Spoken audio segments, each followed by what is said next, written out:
normally you have a hit, and if the rights haven't been sold just through word of mouth before the show opens, certainly right after the show opens. But the studios thought, well, we can't do this. It has too many censorship angles. Now, of course, that would not be the case today. But in 1947, 48, this was a major problem because we still had the so-called Hayes office, which was the Breen office, really, which was the industry, the motion picture industry's self-regulatory body. Call them the censors, but they brought this about so that they'd hold off state and city religious censorship by doing their own. So you had to submit scripts, you had to submit the cut of the film. You couldn't work around it. And they had to adhere to the production code. So, you know, they thought, well, in order to do this, we'd have to make so many changes it wouldn't be A Streetcar Named Desire anymore. You know, it would be a totally different. So there wasn't any great interest. But Warner Brothers decided to do the film. And, you know, everybody's on board. Tennessee Williams is going to be involved with the adaptation. And then the script is submitted to the Breen office, and it's, hey, gang, you have real problems here. There were things in the play that we could do that they weren't going to allow.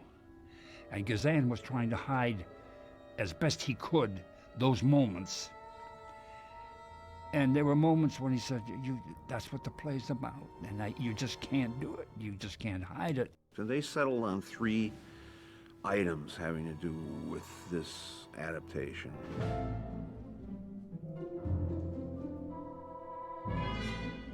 The least of the problems had to do with Blanche having been kicked out of her little town because she had taken up with schoolboys and so forth.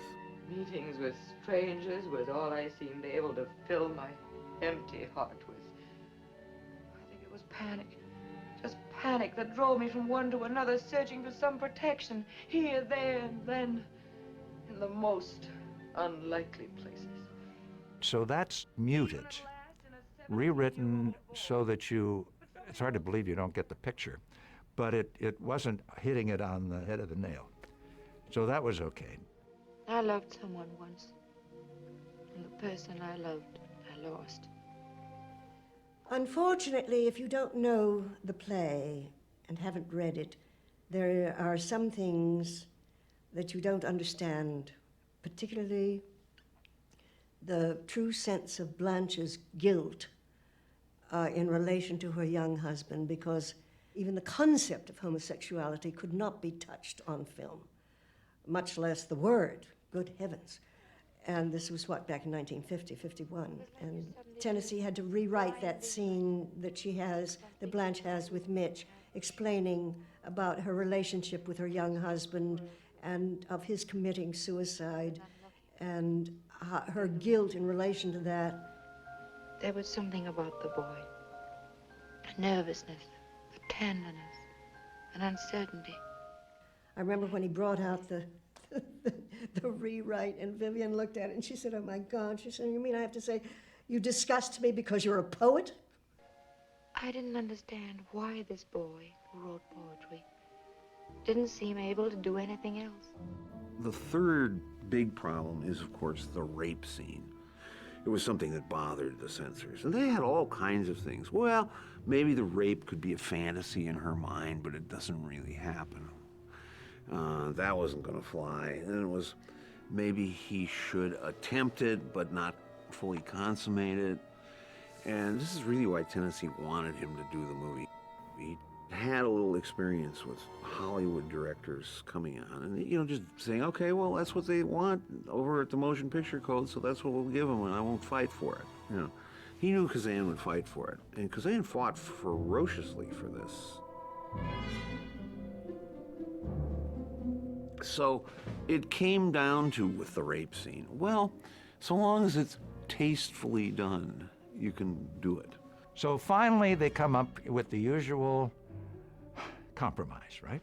The compromise in this instance, which apparently Kazan came up with, is that the rape will take place, but it'll be done very carefully and, you know, by indirection, and the mirror will be smashed, and you're not going to see any actual aspect of the rape. But in order to allow the rape scene to be left in, they had to make it seem as if Stella was leaving Stanley and would never come back. Blanche, Come on, honey. you touch me. Don't you ever touch me again. Well, she would never leave him. Their relationship would never be the same again, but she would certainly never leave him. But he had to be punished in order to leave in the rape scene. I'm not going back in there again. Not this time. Never going back. Never. Those were the basic things that were cut and changed before we ever started shooting because of the censorship. So the Breen office says, okay. Now they still have approval of the final edit, so that if they don't think the rape was handled properly, so forth and so on. All right, so now we start to shoot. And it shoots for about 2 months, a little over schedule. And the editorial process is going on. And now we come to the sneak previews. Have you got a light? Sure. And the scene with the newspaper boy was actually a scene that gave him some trouble because it had gotten laughs, it had gotten bad laughs. And the problem was, an older woman and a very much younger boy, it always makes people laugh nervously. And it was making that happen. So Kazan actually had to recut that scene a little bit and basically turn it around so that it's almost as if he's a fantasy for Blanche, You almost never see the boy. But, it wasn't a big problem for Kazan. I don't think they even had to do any reshooting. I mean, he had stuff in his outs that he could rebalance the sequence and it'd be fine. I want to kiss you just once. Softly and sweetly on your mouth. So then the Breen office finally passes it. Okay, they've seen the final cut, they've passed it. And Kazan is off because he's doing Viva Zapata at Fox for Zanuck. And he's going over there. In fact, that's what Alex North was originally coming out to do, was Viva Zapata, but then Streetcar intervened. So he's off. And, now the picture, is being put to bed and negative cutting and all the rest of it. Suddenly, the Legion of Decency, which was established in 1933 by Catholic and lay Catholic people to kind of protect, the Catholics from, and also to implement this production code, which was non-Catholic, but it was an industry-wide thing. You have to separate the Legion from the code. The code people were really in business to make sure that they didn't get in trouble with the Legion. I mean, that's how the power of the censors worked. So suddenly he's hearing that the Legion of Decency is going to give this a C, or condemned rating. Now, what that meant is that all Catholics would be advised not to see it. Not only advised, but told not to see it.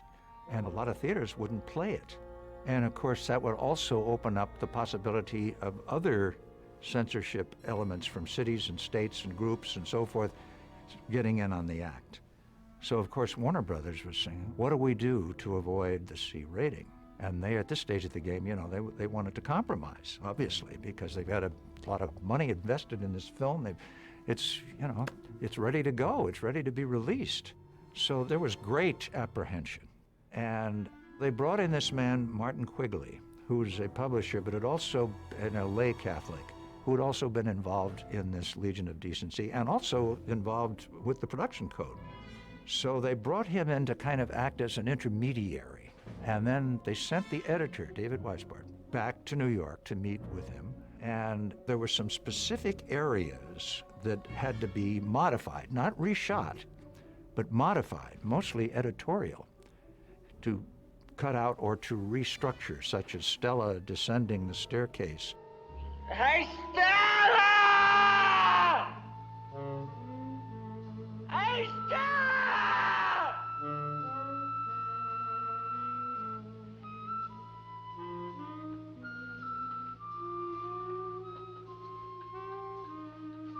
And then, so you didn't see the expression on her face.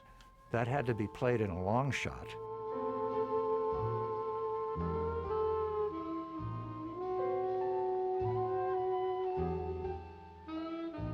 And then Alex North was brought in to literally rescore that particular scene. The scoring he wrote originally was a very, sultry, evocative piece that worked just astoundingly well. I mean, it was shockingly emphatic to the scene and insightful into the lust that was the foundation of the relationship between Stella and Stanley. But of course, that ultimately was the problem.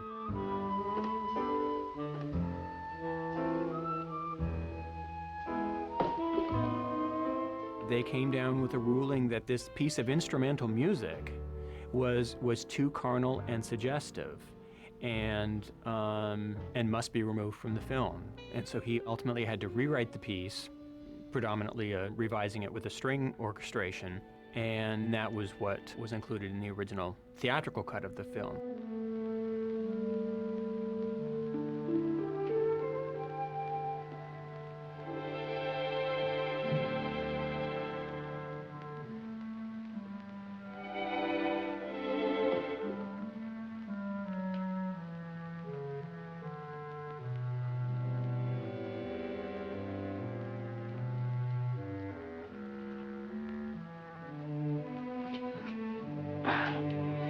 You'll ever leave me, baby.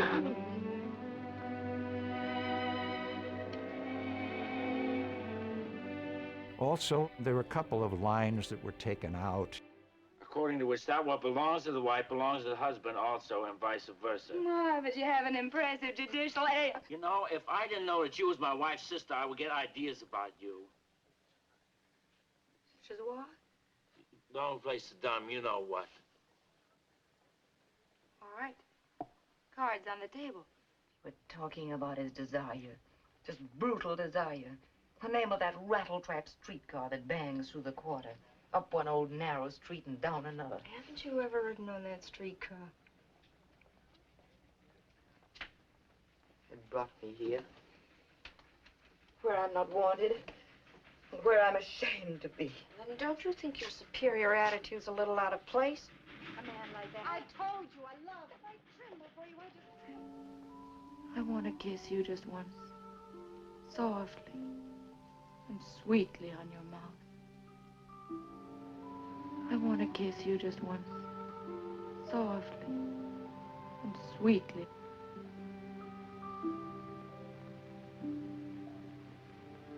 I stayed at a hotel called the Tarantula Arms. Tarantula Arms? Yes, a big spider. That's why I brought my victims. Yes, I have had many meetings with strangers.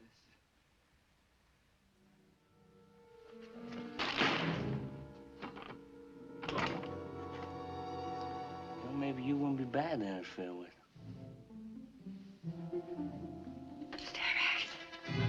Don't you come toward me another step or I'll... You what? Some awful thing will happen. It will. What are you putting on now?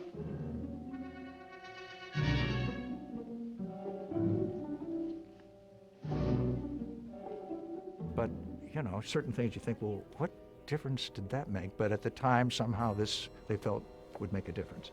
Well, when Kazan, and of course they didn't want him to know, but he eventually finds out, and he looks at it and he's unhappy. So he seeks an audience with Martin Quigley. Kazan had these meetings with him, and Quigley kept saying to him, moral issues must, in all movies, take precedence over aesthetic issues.